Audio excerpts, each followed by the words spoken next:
کی کیا شرائط ہیں اور کیا ایک لڑکا لڑکے سے نکاح کر سکتا ہے؟ میں نے ابھی آپ سے عرض کیا کہ اللہ تعالیٰ نے یہ جو ادارہ بنایا ہے نکاح کا، خاندان کا، یہ اگلی نسلوں کی پیدائش کے لیے بنایا ہے۔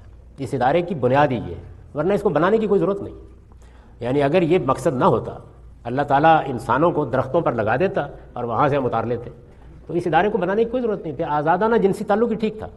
یہ ادارہ ہے جس کے لیے ایک مرد اور عورت کا انتخاب کیا گیا ہے، انہی کے درمیان میں اس تعلق کو جائز قرار دیا گیا ہے، انہی کے لیے یہ لازم کیا گیا ہے کہ وہ اب اس تعلق کا کسی اور سے تصور بھی نہ کریں، اپنے اس تعلق کو اسی خاندان کے اندر محدود، تاکہ وہ رشتے وجود میں آئے، وہ وفاداری وجود میں آئے، وہ گھر وجود میں آئے، وہ خاندان وجود میں آئے، وہ آپ کے دادا نانا وہ پیدا ہوں جس سے اس بچے کو تحفظ ملے۔ تو یہ اصل میں اگر اپنے پیچھے چلا جاؤں، آج تو ہو سکتا ہے کہ کوئی افلاطون ہو، کوئی ارسطو ہو، میری جو ابتدائی 20 سال کی زندگی ہے جس میں میری پیدائش ہوئی ہے، میں نے جس میں چلنا سیکھا ہے، جس میں کھانا سیکھا ہے، جس میں بولنا سیکھا ہے، جس میں میری تعلیم ہوئی ہے، اس زندگی کو پروٹیکٹ کرنے کے لیے یہ ادارہ بنایا گیا ہے۔